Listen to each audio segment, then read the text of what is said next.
Mes chers frères et sœurs, on se retrouve pour quelques minutes de développement personnel. Aujourd'hui, nous allons voir ensemble la moquerie. Le Coran interdit qu'on se moque de quelqu'un, qu'on le gêne, qu'on le tourne en ridicule ou encore qu'on se donne des surnoms inconvenants.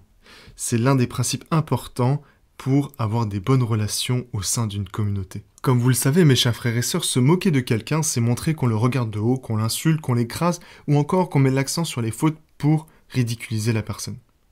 D'un point de vue de la communauté, qui est très important selon notre très belle religion, se moquer d'une autre personne, c'est montrer à son frère ou à sa sœur croyant un respect et un égard moindre que ce qu'il mérite et se comporter aussi de manière peu flatteuse.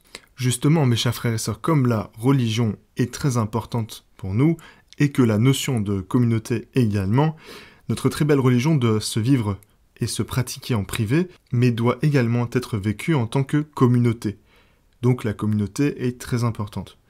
Ensuite, se moquer des autres peut être cause de problèmes graves, et justement, pour éviter cela, il faut cesser immédiatement de se moquer d'une personne X ou Y. Puis, mes chers frères et sœurs, n'oubliez pas qu'un tel comportement, donc de moquerie, peut devenir une habitude chez quelqu'un. Et donc, cette mauvaise habitude peut se transformer en maladie qui peut toucher toute la communauté, parce qu'en fait, si une personne se moque d'une autre, la personne qui se moque peut avoir des supporters, si on peut appeler ça comme ça, qui vont également rire aux différentes plaisanteries, et donc ça peut vexer la personne qui se fait moquer. Et en quoi cela doit s'arrêter, donc en quoi nous devons ne pas nous moquer de quelqu'un, c'est parce que tout simplement, il se peut qu'aux yeux de Dieu, celui dont on s'est moqué, en réalité, il peut être meilleur que celui qui se moque. Donc en fait, la personne qui se fait moquer peut être meilleure aux yeux de Dieu. Et ça, en fait, nous, on ne peut pas le savoir. Ce n'est seulement Dieu qui peut le savoir à travers le cœur des individus. Donc soyons vigilants, mes chers frères et sœurs. Et donc on peut très bien déduire cette chose, qui est qu'il ne faut surtout pas humilier ou bien prendre de haut, se moquer de quelqu'un pour son apparence ou pour toute autre raison. Si la personne dont nous nous moquons est très aimée de Dieu et que nous lui manquons de respect, alors nous aurons à coup sûr, mes chers frères et sœurs, fait du tort à notre âme comme à celle de l'autre personne. Autrement dit, se moquer des autres est néfaste de deux points de vue.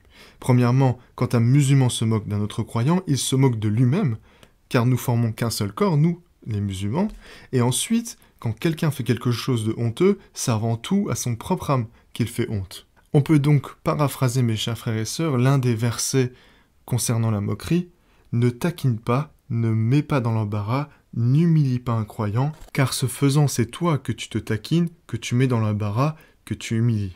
Ou bien, on peut très bien voir la chose de cette façon, quand tu traites quelqu'un d'idiot ou que tu le rabaisses, la conséquence est que tu te fais toi-même d'un idiot ou bien que tu te ternis ton propre nom. Concernant les surnoms, mes chers frères et sœurs, il est totalement interdit de donner des surnoms qui sont rabaissants ou bien qui ont des significations désobligeantes de manière à rabaisser les personnes. A l'inverse, mes chers frères et sœurs, il est tout à fait possible et permis de donner des surnoms positifs. Et il est également de la sunna de faire ça de cette façon. Et donc, qu'est-ce qu'on peut retenir de tout ce qu'on vient de voir tout à l'heure? C'est qu'il ne faut surtout pas humilier, se moquer, regarder les autres de haut, et donc il faut respecter les autres si on veut également qu'on se respecte, et donc ne pas respecter les autres, c'est ne pas se respecter soi-même, et surtout, il ne faut pas donner des mauvais surnoms aux personnes qui sont autour de nous, au contraire, il faut leur donner des surnoms positifs.